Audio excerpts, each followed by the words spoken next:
Tiga. Assalamualaikum warahmatullahi wabarakatuh. Waalaikumsalam warahmatullahi wabarakatuh. Ya, gimana keadaannya semua? Sehat? Alhamdulillah sehat. Ya, baik. Sebelum kita mulai pembelajaran, kita harapkan untuk berdoa terlebih dahulu, ya. Baik, ketua kelas, tolong pimpin doanya, ya. Sikap berdoa. Sebelum kita belajar, marilah kita berdoa. Berdoa mulai. Bismillahirrahmanirrahim. Alhamdulillahirabbil alamin. Ar-Rahmanir-Rahim. Maliki yaumiddin. Iyyaka na'budu wa iyyaka nasta'in. Ihdinas siratal mustaqim. Siratal ladzina an'amta 'alaihim ghairil maghdubi 'alaihim waladdallin. Amin. Bismillahirrahmanirrahim. Rabbi shrah li sadri wa yassir li amri wahlul 'uqdatam min lisani yafqahu qawli. Rabbi zidni ilma warzuqni fahma. Amin. Ya, selesai ya. Jadi sebelum kita mulai pembelajaran, baik saya absen terlebih dahulu ya. Adelia Oktaviani, hadir. Andini Sulastri, Aurel, nggak ada ya, sakit. Cika Aulia, Fadil Firmansyah, Imilda, kemudian Selvi Asifa Sihab, Tiara Ayu Putri, Tri Nopitasari, Ulfaini, Zila, Aidil Ilham, Siti Fatima, kemudian Rizky Wiliantari. Ya, baik, satu orang sakit ya. Baik, sebelum saya mulai pembelajaran hari ini ya, saya mau tanya sedikit. Apakah kalian pernah mendengar tentang yang namanya AI? Pernah. Ya, baik. Coba kalau saya bertanya kepada satu orang dulu. Andi, mana Andi? Kira-kira apa pemahaman kamu tentang AI itu sendiri? Kecerdasan manusia. Jadi kecerdasan manusia itu ada banyak ya. Bisa kecerdasan dalam bentuk visual, ada dalam bentuk tangan, kecerdasannya bisa dalam otak dan segala macam. Kemudian kalau saya tanya lagi kepada Selfie, ada Selfie? Nah, Selfie, kira-kira pernah nggak kamu itu menggunakan sebuah AI? Pernah? Nah, contohnya kamu pernah gunakan untuk apa kemarin? Untuk membuat video. Ya, baik. Jadi kali ini ya, materi pembelajaran yang akan kita lakukan adalah bertujuan adalah pengoperasian, pengaplikasian dan kolaborasi perangkat kecerdasan artifisial. Ya, baik. Sebelum saya paparkan terlebih dalam tentang AI, ada baiknya kita menonton sebuah video, ya, video tentang pengoperasian, kemudian pengaplikasian dan kolaborasi perangkat kecerdasan artifisial. Oke, selamat menyaksikan.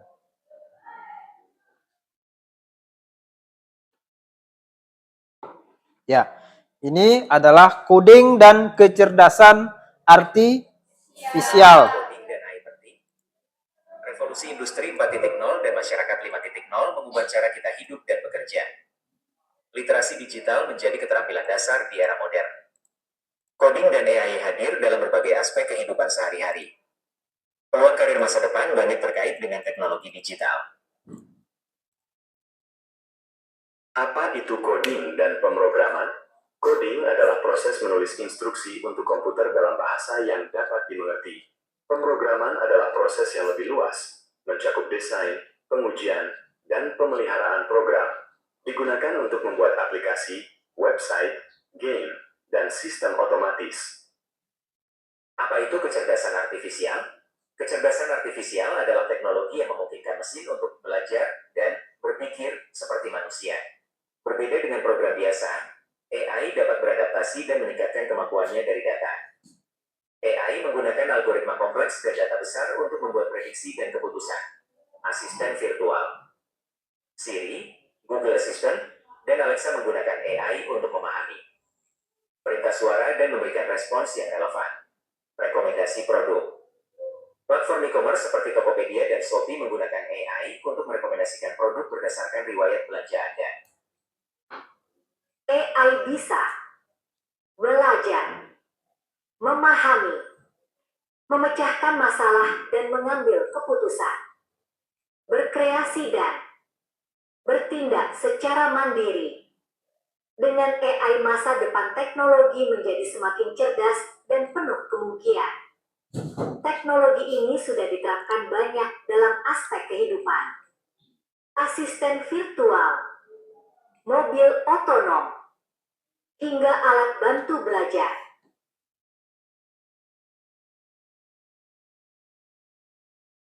Bagaimana AI bekerja?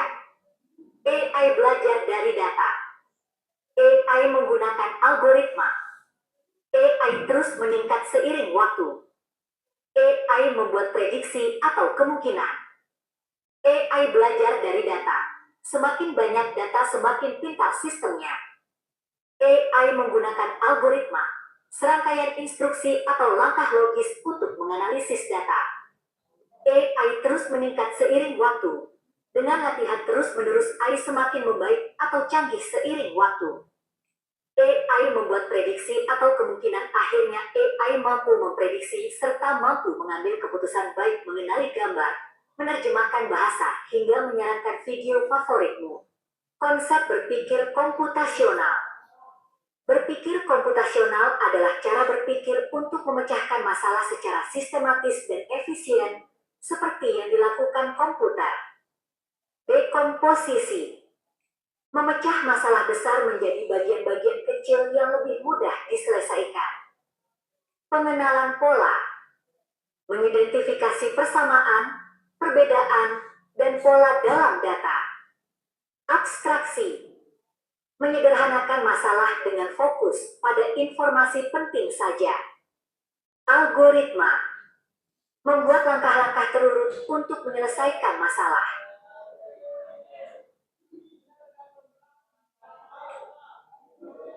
Contoh sederhana, membuat sandwich.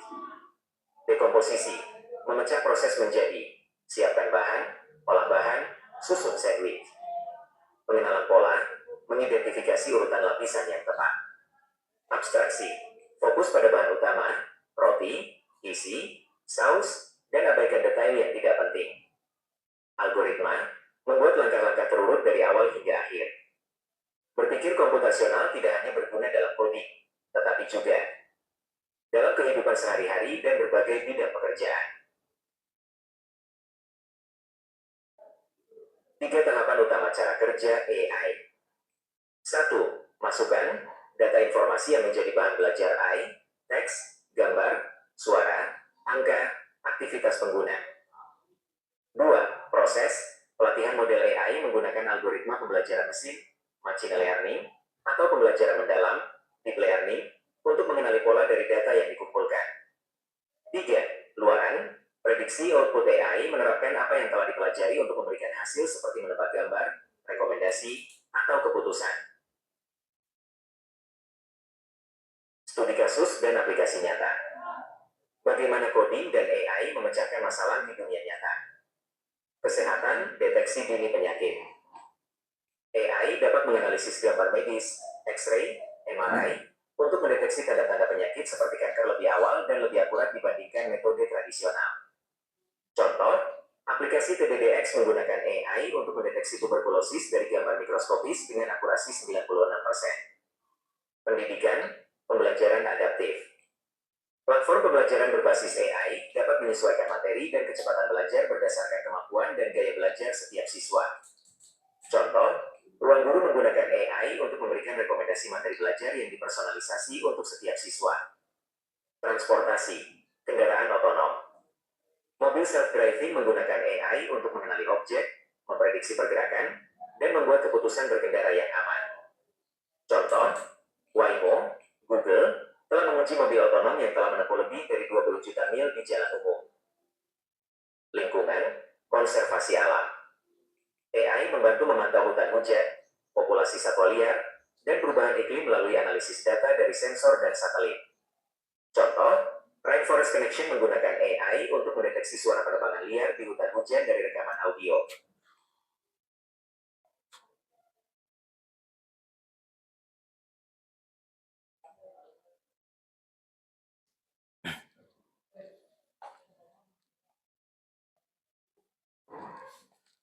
Ya, sudah ya. Jadi itulah tadi sebuah video tentang pemaparan AI itu sendiri, ya. Kemudian di sini saya akan mencoba menjelaskan apa sih sebenarnya tentang AI itu. Di sini tentang cara pengoperasian, pengaplikasi dan kolaborasi perangkat kecerdasan artifisialnya.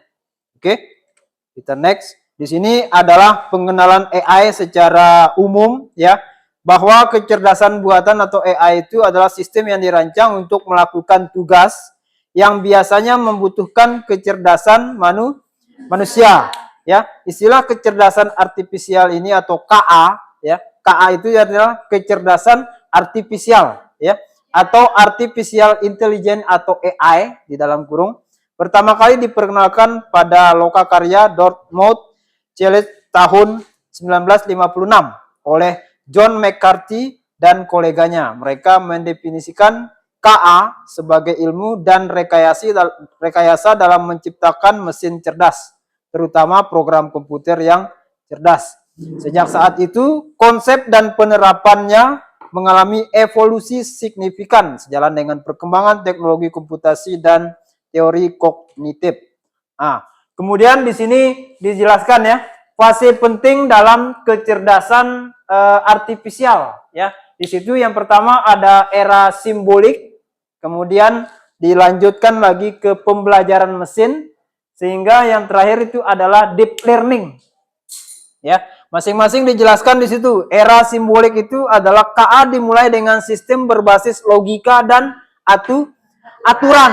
Jadi misalnya sekarang contoh saja, jika di dalam aturannya itu 1 tambah 1 sama dengan 2, ya, maka ketika aturan itu dimasukkan ke dalam mesin, ya, maka yang keluar akan seperti itu juga.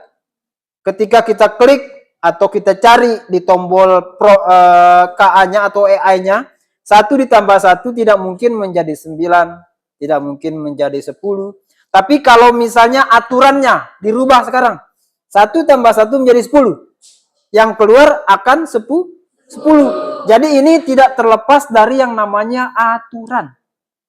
Aturan awalnya. Jadi tidak bisa, Pak, kenapa sih 1 tambah 1 sama dengan 10? Ya karena aturan dibuat seperti itu. Tapi karena aturannya dari awal ya, 1 tambah 1 sama dengan 2, maka hasilnya 2. Bisa enggak dirubah jadi 10? Bisa. Karena AI ini adalah ciptaan manusia. Makanya dia berbasis logika, berpikir, dan aturan. Kemudian dimasukkanlah bertransisi ke algoritma yang belajar dari data. Nah, makanya dari aturan tadi, dari logika, kita masukkan ke mesin, sehingga dia menjadi sebuah data. Sehingga yang terakhir menjadi deep learning. Ya, jadi dijelaskan di situ KA mencapai puncaknya dengan jaringan saraf yang tiruan yang mendalam. Jadi masuk ke dalam deep learning itu semacam hasil ya begitu. Jadi sudah dimasukkan ke dalam mesin, jadi hasilnya itu keluar nanti. Apa sih yang akan keluar ketika sudah diinputkan ke dalam mesin? Itulah pasti penting dalam kecerdasan artifisial. Kemudian di sini ada perangkat KA dan contoh aplikasinya. Nah, mungkin kalian sedikit ada dilihat di sini ya. Di sini ada konten kreasi, kemudian ada AI prop tuders, kemudian AI tool for market solar, kemudian design tool, HR and business management, transcription tools, video editing dan kreasi tools, project management dan time management. Jadi ini adalah berbagai perangkat AI dan bermacam-macam fungsinya. Ada yang berfungsi untuk video, ada yang berfungsi untuk desain. Jadi ketika kita masukkan prompt atau semacam perintah, prompt itu semacam perintah ya, perintah yang akan kita laksanakan atau berikan kepada AI itu sendiri, nanti akan keluar berupa apa yang kita inginkan ya. Jadi contoh perangkat dan aplikasinya. Kemudian di dalam AI itu ada istilah karakteristik kecerdasan artifisial. Ada kecerdasan artifisial dan kecerdasan manusia. Nah, di sini kan ada dua nih. Kecerdasan artifisial ya sudah saya jelaskan tadi, dan kecerdasan manusia. Kalau AI tidak memiliki perasaan, hanya mengikuti instruksi. Makanya saya bilang tadi, kalau misalnya AI itu diperintah memberikan nilai 10, ya, tapi kalau manusia bisa saja kita bilang, wih Pak, kasihan dia Pak, nilainya harus lebih dari 10 lah, kalau bisa 20. Jadi karena di sini kan manusia bisa berpikir sendiri, memiliki perasaan serta berkreativitas untuk berinovasi dan menciptakan ide baru. Sedangkan AI itu tidak bisa. Kalau di database-nya AI itu tidak ada tentang perkalian, dia tidak bisa. Jadi kalau misalnya kalian memerintahkan AI, tolong kalikan 3 kali 3. Pasti dia jawab, saya tidak bisa. Karena apa? Karena mungkin di dalam aturannya atau datanya itu dia tidak mencantumkan tentang perkalian. Jadi sama juga dengan kalkulator itu ya. Kalkulator kan ada pembagian, pengurangan, ada kalkulator yang banyak ya. Fungsi-fungsi tombol-tombolnya, ada juga kalkulator yang sederhana. Jika kalkulator itu hanya misalnya ada plus dan minus, misalnya tentang pengurangan dan penjumlahan, berarti dia tidak bisa membuat perkalian atau pembagian karena dia ada aturan di sini. Kemudian yang kedua adalah belajar. Kalau kayak AI, dia belajar dari data dan program yang diberikan. Jadi manusia yang memberikan ini, ya. Jadi manusia yang ngasih dia, yang kasih data ini, belajar dari data dan program yang diberikan. Kalau maksudnya kalian tanya, siapa yang berikan ini? Ini yang diberikan oleh manusia. Ya. Jadi kecerdasan bedanya dengan manusia, kalau manusia bisa belajar lagi banyak hal yang berbeda dan beradaptasi dengan lingkungan melalui interaksi sosial. Sedangkan AI itu tidak ada interaksi sosial. Dia tidak mengenal sepupu, dia tidak mengenal keponakan, tidak ada keluarga, tidak ada. Jadi dia murni perintah dari data dan program. Ya, sedangkan manusia itu ada adaptasi, interaksi ya dengan lingkungannya. Kemudian yang ketiga, kalau AI hanya memahami hal yang ada dalam datanya. Nah, seperti yang saya contohkan tadi, misalnya AI itu hanya ada pengurangan dan penjumlahan. Berarti dia tidak bisa tentang perkalian. Apa sih yang tidak bisa dari AI ini? Banyak. Ya, kalau misalnya AI saya tanya, AI, tolong sebutkan berapa saudaranya Aidil. Pasti dia menjawab, maaf, saya tidak mengenal Aidil. Atau mungkin dia memberikan data yang palsu. Ya, atau mungkin bisa dia katakan, tolong jelaskan Aidil ini siapa.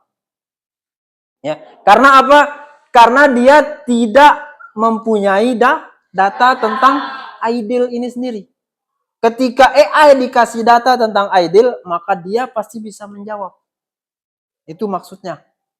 Berbeda dengan Aidil. Kalau misalnya, Aidil berapa saudaramu? Oh, saudara saya misalnya ya, ada 3. Siapa nama saudaranya? Kamu Aidil. Pasti bisa dijawab. Karena apa? Karena dia bisa memahami konteks yang luas. Sedangkan AI itu tidak bisa dia. Tidak bisa. Itu bedanya AI dengan manusia. Ya. Kemudian yang terakhir, AI hanya bisa membuat keputusan berdasarkan angka dan pola. Hanya bisa membuat keputusan, ya, angka dan pola. Dia jadi berdasarkan angka dan pola, dan mungkin ini keputusan yang sulit juga ya. Sedangkan kecerdasan manusia bisa membuat keputusan dengan pertimbangan emosi, nilai moral, dan etika. AI kan tidak bisa mendeteksi si A ini bagus, si A ini buruk, si A ini bagaimana, sikapnya si A terhadap orang tua bagaimana, terhadap temannya bagaimana, terhadap gurunya bagaimana. AI tidak bisa menilai itu. Makanya kalau ada yang bilang, oh mungkin guru ini bisa tergantikan oleh AI nantinya ke depannya. Mungkin bisa secara ilmu, tapi secara etika, secara moral, secara emosi tentu sulit. Karena AI itu kan jelas berdasarkan aturan. Kalau saya sebagai guru misalnya sekarang masih saya punya perasaan, masih saya ada kebijaksanaan, masih saya bisa memberikan kalian ruang. Misalnya, Pak, boleh enggak istirahatnya dilebihkan 5 menit? Oh boleh, masih ada kebijaksanaan. Tapi kalau namanya AI atau aturan, misalnya nanti dia AI ini sebagai guru misalnya, ya kalau misalnya jam 1 setelah istirahat, jam 1 itu masuk, ya harus masuk. Tidak ada tanpa kecuali. Jadi kalau misalnya AI ini dibuat jadi pintu atau jadi gurunya, jadi sebelum kalian jam 1 harus sudah masuk misalnya dalam ruangan. Jadi setelah jam 1 itu otomatis tertutup. Itu bisa kita pakai jadi AI. Jadi sebuah pintu otomatis yang dikendalikan oleh AI berdasarkan jam masuk. Misalnya jam masuk sekolah kita jam 7.15. Jadi sebelum jam 7.15 itu pintunya masih terbuka. Tapi ketika detik sudah menunjukkan jam 7.15.00, pintu tertutup sendiri. Jadi dia tidak ada kebijaksanaan. Itulah AI. Kalau kalian nanti misalnya sistem di sekolah itu diajarkan oleh AI, kan berbeda dengan guru. Bisa misalnya kalian telat 5 menit, Pak, maaf saya terlambat. Saya tadi kendaraan saya misalnya kehabisan bensin, ya kan? Masih bisa saya oke, silakan masuk. Walaupun kalian telat 5 menit atau 10 menit. Tapi kalau AI tidak bisa. Karena dia saklek berdasarkan aturan. Oke, kita lanjut. Kemudian di sini ada prinsip dasar dan cara kerja kecerdasan artifisial. Nah, di sini ada masukan. Apa sih Pak? Artinya itu ada masukan, ada proses, ada luaran. Artinya di sini ya, ketika kalian itu memasukkan pertanyaan, ya, di sini akan ini sebuah prompt ini, ya, bisa sebuah prompt. Kalau misalnya kalian dapat pertanyaan 1 tambah 1, jadi ada alur proses di sini, algoritma kecerdasan artifisialnya. Jadi dia memproses dulu. Setelah memproses, kemudian barulah dia mengambil keputusan di sini. Jadi ada alur datanya di sini. Kalau kemarin kalian di diagram alur itu ya, ada pertanyaan, kemudian diproses sehingga menghasilkan keputusan. Ya. Selain itu, ketika kalian juga melakukan perintah suara, pernah enggak kalian itu dengan YouTube, misalnya YouTube, tolong carikan saya lagu Tabola Bali. Misalnya, dia akan pasti keluar lagu Tabola Bali. A inilah masukan yang berdasarkan perintah suara. Berdasarkan perintah suara. Kemudian yang ketiga berdasarkan teks. Jadi kalau misalnya ada semacam teks, ada satu paragraf atau apa namanya modul misalnya kalian masukkan ke dalam AI modul, kemudian kalian bilang buatlah pertanyaan dan jawaban dari modul yang ada di atas. Jadi dia akan memproses sehingga menghasilkan keputusan. Kemudian ada yang berdasarkan gambar. Nah, saya pernah coba ini kemarin. Ya, Pak pernah coba. Saya masukkan misalnya sebuah logo SMKN 1 Alas. Saya perintahkan AI, tolong AI buatlah logo itu dalam bentuk 3 dimensi. Maka dia akan memproses sebuah hasil karya seni. Ya. Jadi macam-macam di sini. Kemudian, Pak, kenapa itu ada semacam prediksi dan kenapa ada semacam saran di sini? Apa sih prediksi dan saran? Ya. Jadi di sini masalah prediksi, misalnya ada pertanyaan yang memang sangat banyak atau krusial. Jadi AI itu hanya bisa memprediksi sebuah jawabannya. Jadi dia walaupun tidak akurat jawabannya, tapi dia bisa memprediksi hasilnya kira-kira seperti ini. Hasilnya kira-kira seperti ini. Jadi tergantung kalian pertanyaannya. Kemudian ada juga saran. Jadi saran ini biasanya ya AI itu kan mengeluarkan jawaban itu kadang ada yang opsi A, ada opsi B, ada opsi C. Jadi ada sarannya dia. Kalian memakai yang mana-mana saja. Jadi kalau misalnya pertanyaan A dari apa namanya kalian bertanya yang pertama beda jawabannya, kemudian kalian tanya itu lagi dengan prompt yang sama, jadi mungkin jawabannya juga berbeda. Jadi dia ada saran di situ. Baik. Kemudian di sini ada pengoperasian dan pengaplikasian perangkat kecerdasan artifisial ya. Kemudian di sini ada mekanisme pengoperasian, kemudian kombinasi kedua aspek tersebut memungkinkan sistem KA untuk belajar, mengambil keputusan dan menyesuaikan kinerja sesuai kebutuhan aplikasi di lapangan dan seterusnya. Kemudian di sini penerapan AI secara umum ya. AI ini sendiri sudah banyak ya. Ada di bidang ekonomi, ada pendidikan, ada kesehatan, industri, kebudayaan dan pemerintah. Kalau di bidang ekonomi secara umum, dia teknologi juga diimplementasikan secara reposisional dalam bentuk chatbot ya. Chatbot ini dan asisten virtual berbasis Natural Language Processing atau NLP. Kemudian ada yang dalam bidang pendidikan, sistem All-Powered Learning Management System atau LMS, yang seperti yang Pak sering gunakan. LMS ini adalah semacam penugasan, ya, penugasan pada saat kami melakukan pelatihan-pelatihan. Kemudian di sini ada kesehatan. Nah, kesehatan ini misalnya mendeteksi detak jantung, kadar glukosa, dan kadar stres. Kemudian ada pemerintah. Pemerintah juga bisa memantau kondisi jalan, jembatan, gedung secara real time. Ya. Kemudian ada tentang kebudayaan. Jadi kalau saya perbesar ini, mungkin kalian bisa lihat ya.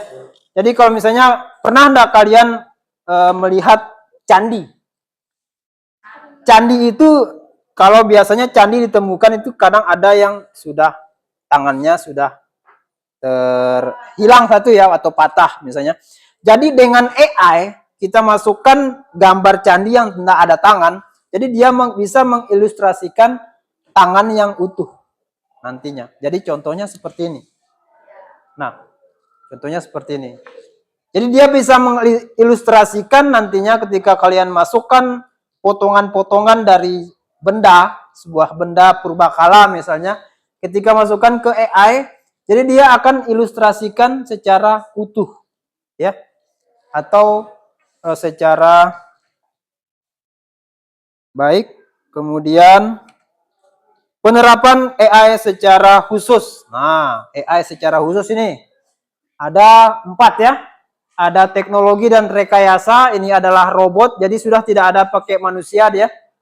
Sudah tidak pakai manusia, dia sudah robot yang bawa kardus-kardus ini. Sudah pakai mesin robot. Kemudian ada agribisnis dan agroteknologi, wajah baru Kementan. Pernah enggak kalian lihat di apa namanya AI yang terbaru itu? Misalnya sekarang kalian mempunyai bunga yang layu. Kemudian kalian mendeteksi dengan AI. Kira-kira apa sih kebutuhan dari bunga tersebut? Jadi bisa dideteksi oleh AI. Jadi kalau misalnya kalian yang punya kebun ya, kebun jagung atau segala macam, misalnya jagungnya kecil, isinya atau apa, kalian bisa deteksi dengan AI. Kira-kira apa sih yang dibutuhkan oleh jagung tersebut agar jagungnya bisa bagus. Nah, kemudian apa yang saya jelaskan tadi ada di sini ya. Seni dan kerajinan pariwisata. Jadi sebenarnya kan bangunan ini hanya ini tinggal yang ininya saja. Jadi ketika dimasukkan AI, dia akan membuat ilustrasi bangunan yang aslinya seperti ini. Jadi ketika ada pembaharuan atau kira-kira akan diperbaiki bangunan ini kan sudah ada gambarnya. Jadi tinggal ditambahkan saja. Ya. Kemudian ada dalam TIK penguatan keamanan cyber berbasis pembelajaran mesin, analitik data skala besar atau big data, optimasi sistem internet opting atau IoT. Oke? Di sini kemudian di sini ada mengenal berbagai profesi di bidang KA ya. Ini profesi-profesi yang sekarang lagi banyak di bidang KA ini. Ada data science, machine learning engineer, al research scientist, robotic engineer, al ethic specialist, business intelligence developer, al architect, AI developer ya. Kira-kira itu saja. Mungkin sekian dari penjelasan Pak ya. Kemudian di sini saya sudah mempunyai kelompoknya ya. Kelompok saya membagikan LKPD masing-masing kelompok untuk kalian kerjakan ya. Dari kelompok 1, kelompok 2, kelompok 3, kelompok 4, dan kelompok 5. Ya.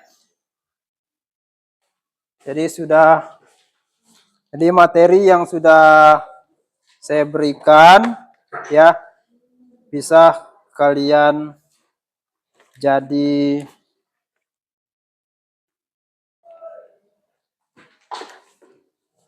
bahan untuk mengerjakan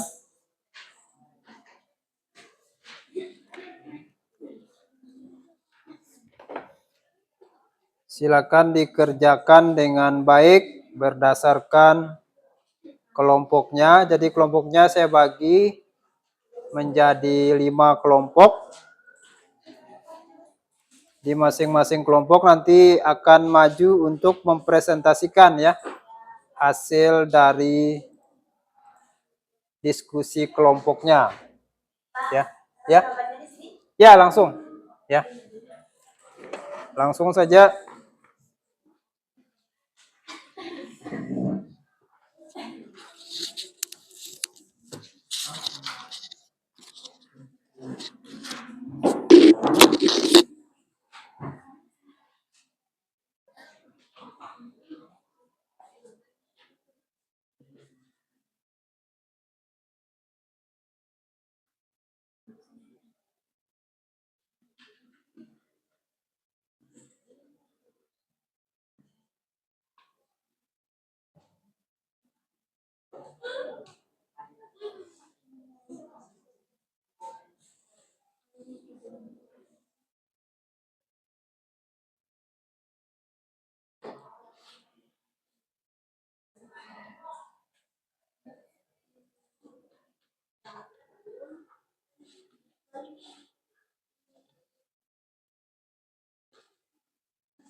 Sudah kelompok 1?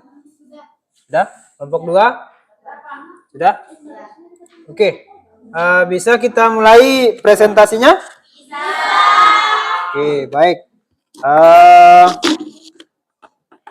Kita mulai dari kelompok 1, 2, atau 3? Dari kelompok 1 aja ya?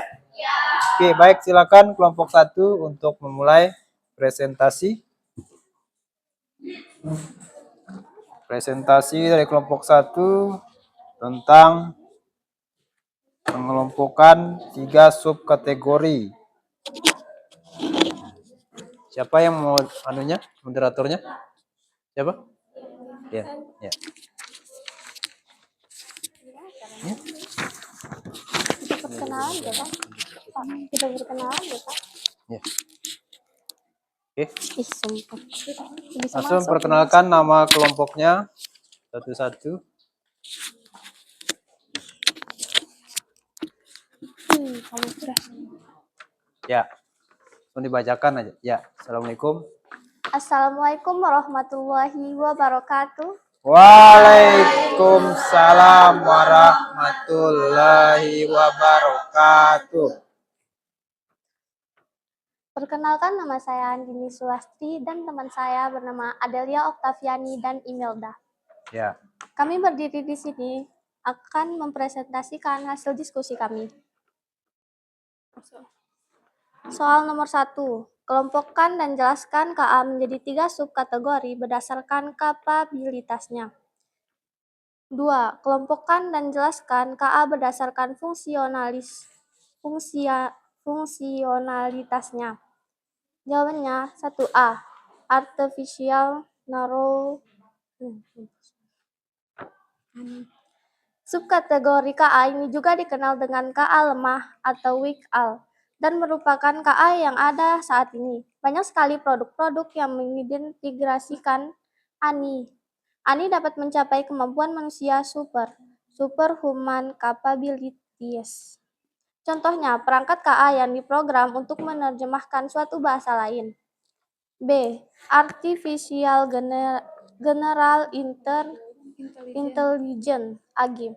AGI memiliki kecerdasan setingkat manusia secara menyeluruh dan dapat melakukan tugas apapun yang dapat dilakukan manusia. AGI dapat menyusun strategi, bernalar, memecahkan masalah, berpikir kreatif, merencanakan belajar, dan lain-lain. C. Artificial Superintelligence atau ASI. ASI dapat didefinisikan sebagai kecerdasan mesin yang jauh melampaui kinerja kognitif manusia dalam hampir semua bidang. Nomor 2.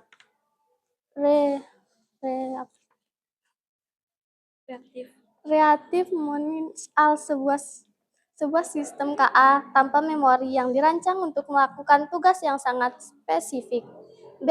Limited memory AL tidak seperti warahmatullahi wabarakatuh. Waalaikumsalam warahmatullahi wabarakatuh. ya, tepuk tangan.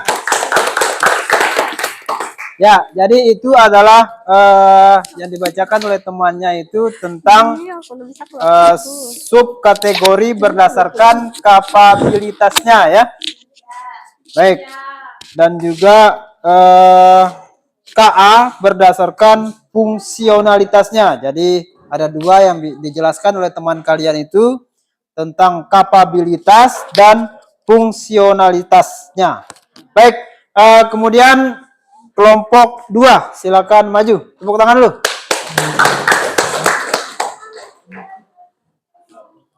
Silakan kelompok 2. Siapa ketuanya, siapa moderatornya, silakan ini. Oke. Bisa dipegang atau dijepitkan, terserah. Silakan.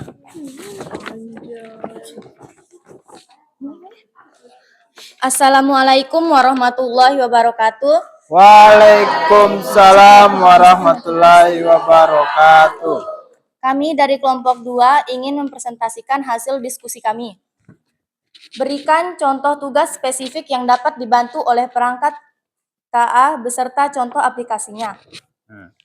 Contohnya yaitu asisten KA atau AI asisten atau chatbots. Asisten KA adalah perangkat yang mampu memahami dan merespon percakapan manusia secara alami. Contohnya seperti Siri, Google Assistant, dan Alexa. 2. Produksi dan pengeditan video atau video generation and editing. Perangkat-perangkat KA yang termasuk dalam kategori ini dapat digunakan untuk membuat, mengedit, dan menyempurnakan video. Contohnya adalah Synthesia, Runway, Filmora, dan Opus Clip. Contoh yang ketiga, Notulis dan asisten rapat atau note takers and meeting assistant. Perangkat KA yang masuk pada kategori ini adalah perangkat yang dapat merekam, menganalisis. Contohnya adalah Fathom dan Nyota.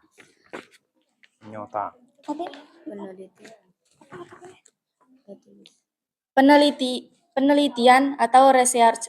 Perangkat KA dapat pula membantu dalam penelitian akademik atau profesional. Contohnya yaitu salah satunya Deep Research dan Julius AI. Ya. Contoh yang keempat, penulisan writing. Perangkat KA yang mendukung pembuatan konten tertulis dengan memberikan ide, menyusun teks. Contohnya adalah read dan pseudo-read. Contoh selanjutnya, perbaikan tata bahasa dan penulisan atau grammar and writing improvement. Perangkat seperti Grammarly dan Wordtune dapat membantu memperbaiki tata bahasa, ejaan, dan gaya penulisan secara otomatis. Contoh selanjutnya, mesin pencari atau search engines. Mesin pencari berbasis KA dapat memberikan hasil pencarian lebih relevan, kontekstual, dan interaktif. Contohnya, mesin pencari berbasis adalah Perplexity, Gemini Search, dan ChatGPT Search. Contoh selanjutnya, manajemen media sosial atau social media management. Beberapa perangkat KA juga dapat digunakan untuk mengelola media sosial. Contohnya adalah perangkatnya ialah Vista Social dan FatHive. Sekian dari kelompok kami. Wassalamualaikum warahmatullahi wabarakatuh. Waalaikumsalam warahmatullahi wabarakatuh. Ya, beri aplaus dulu. Ya, selanjutnya kelompok 3 ya. Kelompok 3. Ya, beri aplaus kelompok 3 dulu. Ayo, kelompok 3. Semangat. Assalamualaikum warahmatullahi wabarakatuh. Waalaikumsalam warahmatullahi wabarakatuh. Kami dari kelompok 3 akan mempresentasikan hasil kerja tugas LKPD kami. Dan perkenalkan, nama saya Siti Fatimah Humerah dan teman saya Rizky Wulantari dan Trevandi. Ya. Soal nomor 1. Jelaskan perbandingan KA dan kecerdasan manusia. KA tidak memiliki perasaan, hanya mengikuti instruksi. Sedangkan kecerdasan manusia bisa berpikir sendiri dan memiliki perasaan. KA belajar dari data dan program, sedangkan kecerdasan manusia bisa belajar banyak hal dan beradaptasi dengan lingkungan.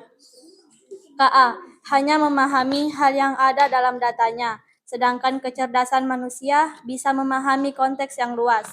KA hanya bisa membuat keputusan dengan angka dan pola, sedangkan kecerdasan manusia bisa membuat keputusan dengan pertimbangan emosi dan etika. Soal nomor 2. Jelaskan tahapan utama dalam cara kerja KA. 1. Pengumpulan data, yaitu informasi yang menjadi bahan belajar bagi KA. Data ini dapat berupa teks, gambar, suara, angka, atau aktivitas pengguna. Nomor 2.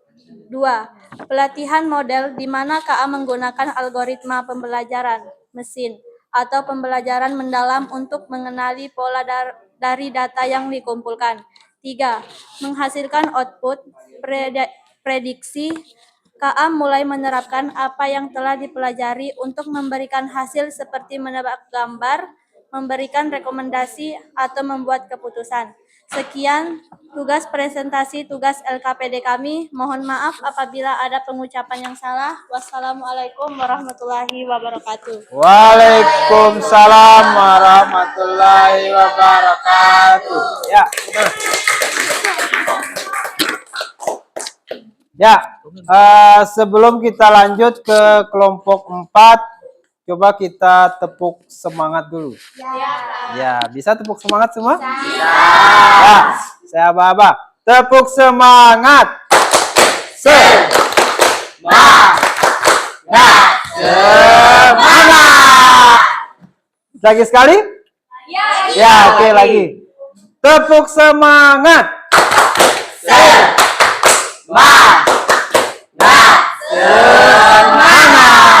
Oke, silakan kelompok 4. Kasih aplaus kelompok 4. Semangat kelompok 4. Ayo. Siapa anunya? Moderatornya? Ya. Assalamualaikum warahmatullahi wabarakatuh. Waalaikumsalam warahmatullahi wabarakatuh.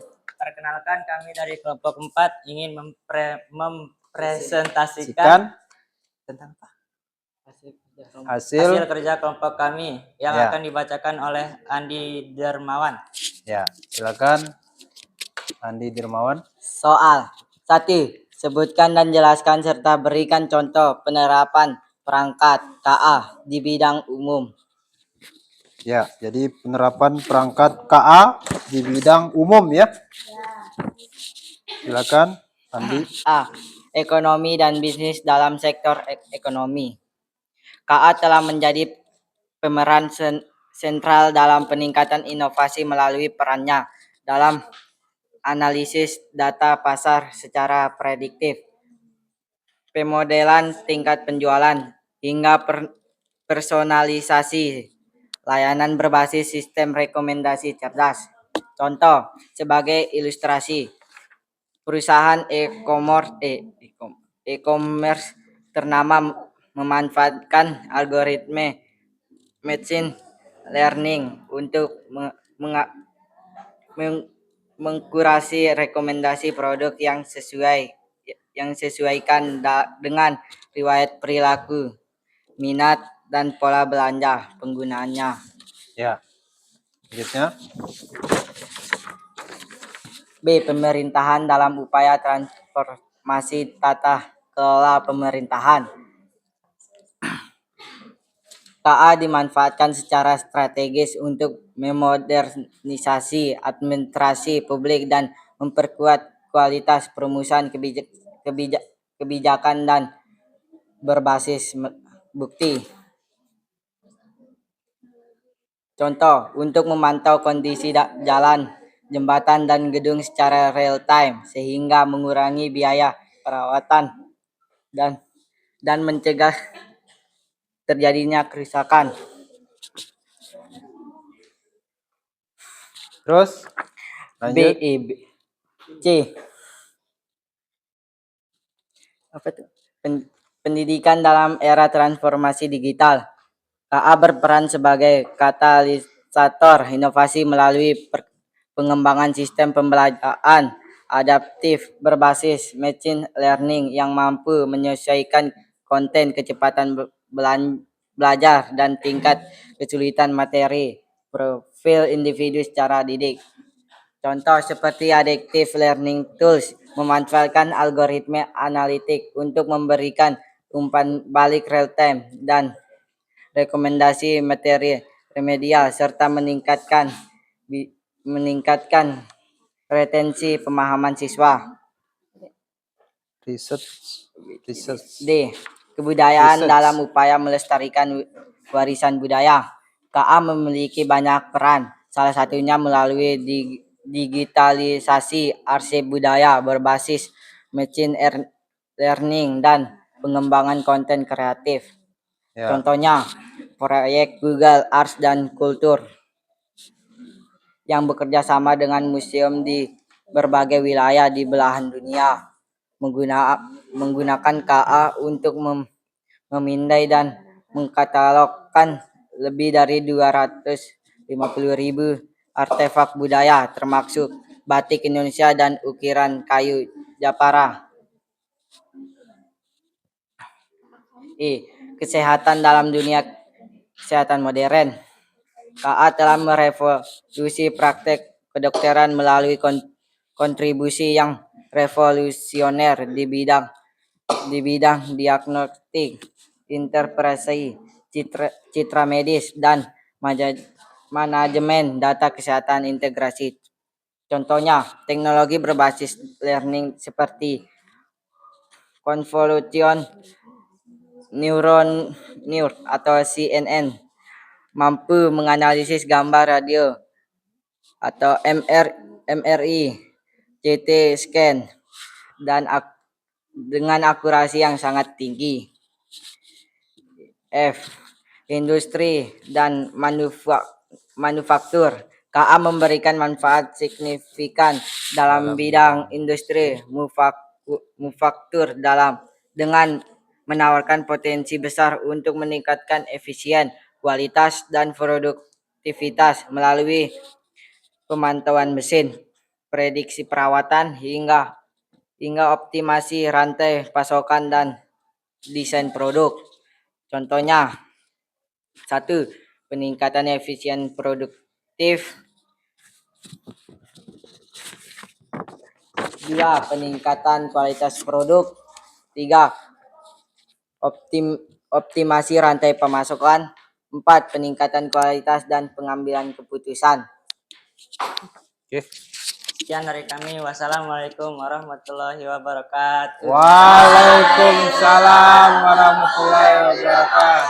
Ya, beri aplaus dulu. Ya.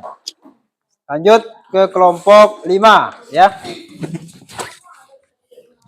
Ya. Lanjut kelompok 5 tentang penerapan AI ya. Assalamualaikum warahmatullahi wabarakatuh. Waalaikumsalam warahmatullahi wabarakatuh. Selamat siang semuanya.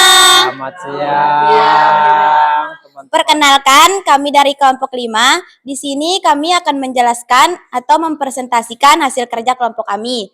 Sebelumnya, perkenalkan nama saya Trino Pitasari dan teman kelompok saya. Perkenalkan nama saya Tiara Ayu Putri.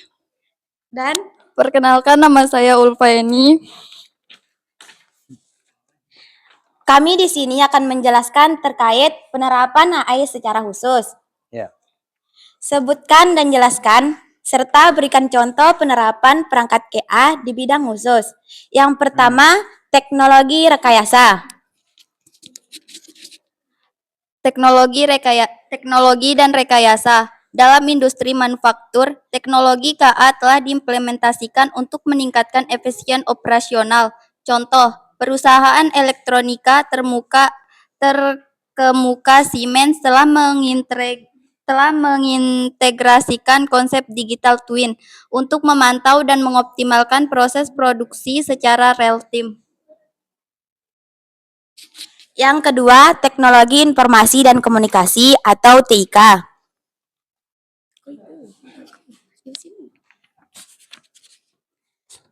Dalam ranah teknologi informasi dan komunikasi atau TIK, KA menunjang inovasi dalam berbagai area. Misalnya, yang pertama, penguatan keamanan siber berbasis pembelajaran mesin. Contohnya, platform dari RISE yang mengadopsi teknik learning untuk memantau ribuan perangkat LOT di berbagai jaringan perusahaan. Seni kerajinan dan perwisata. Di dalam ekosistem, desain kreatif dan pengembangan produk kerajinan, kecerdasan artifisial KA berperan sebagai pemercepat inovasi melalui desain generatif berbasis algoritma, pengolahan gambar, dan kreasi konten multimedia yang imersif.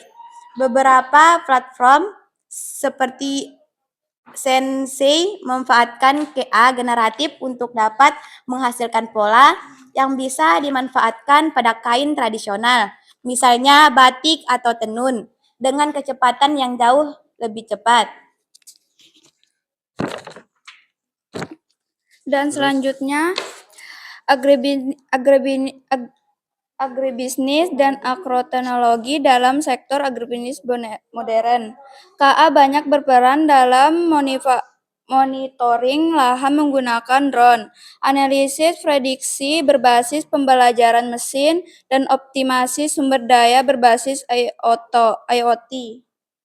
Contohnya adalah IBM Watson Division Platform for Akurtur dalam memudahkan data satelit, cuaca, dan sensor tanah untuk memprediksi hasil panen 3 bulan sebelum dengan margin kesalahan yang sangat kecil seperti yang telah diuji di lahan pertanian India. IBM Research 2023. Sekian dari kelompok kami. Wabillahi taufiq wal hidayah. Wassalamualaikum warahmatullahi wabarakatuh. Waalaikumsalam warahmatullahi wabarakatuh. Ya, beri aplaus dulu untuk kelompok 5. Ya, sudah ya. Baik, setelah presentasi di kelima kelompok ini ya, mungkin ada pertanyaan ya dari semua kelompok ya. Kenapa sih AI ini sekarang sangat-sangat booming, sangat-sangat banyak dilakukan oleh banyak orang ya. Kira-kira apa sih pertanyaan yang sering muncul di AI ini sendiri? Coba dari kelompok 1. Apa pernah enggak kamu melontarkan pertanyaan ke AI? Pernah enggak? Pernah, kelompok 1 dulu ya. Kira-kira apa pertanyaannya yang kamu lontarkan ke AI itu?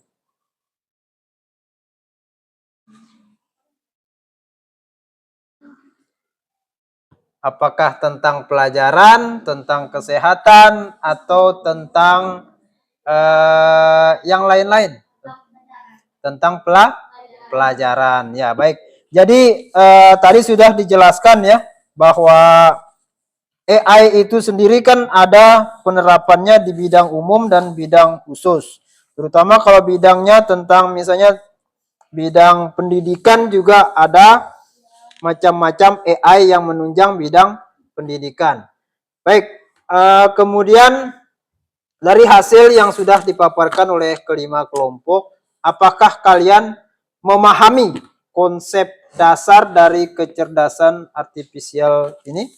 Paham ya?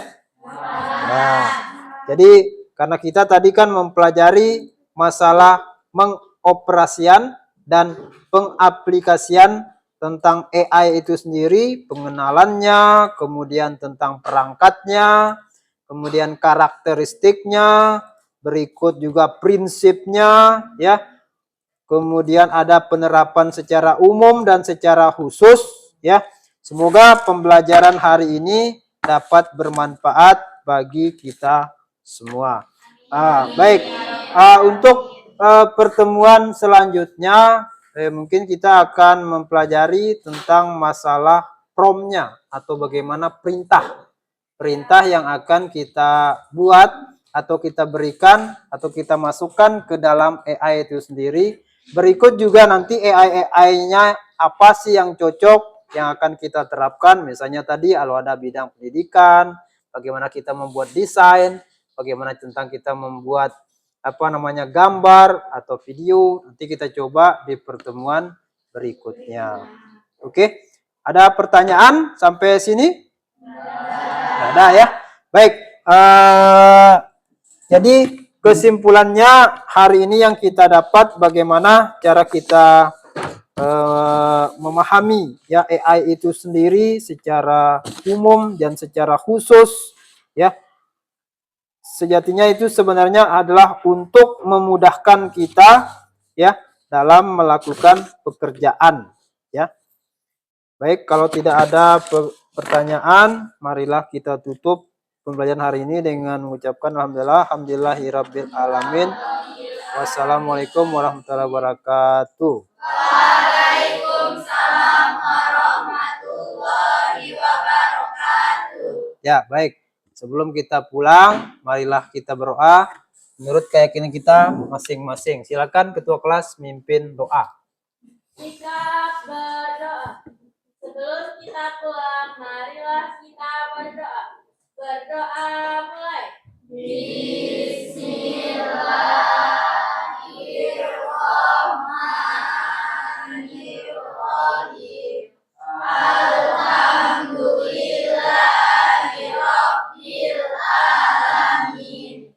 Ar-Rahmanir-Rahim. Maliki yaumiddin.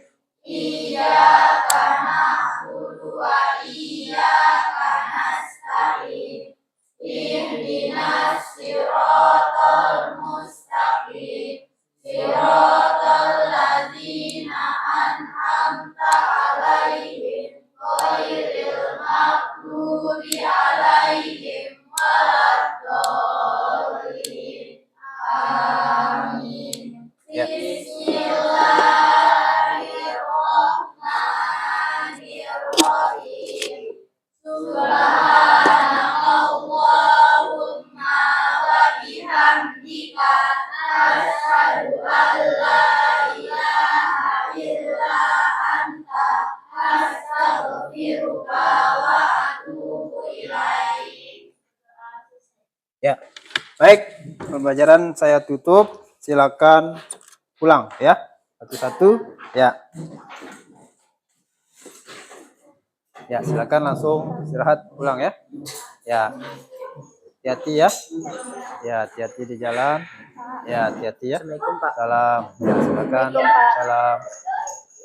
Ya, terima kasih ya. Hati-hati di jalan. Ya. Tugasnya boleh dibawa pulang. Silakan sebagai bahan pembelajaran ya. Bisa diambil. Ya, silakan.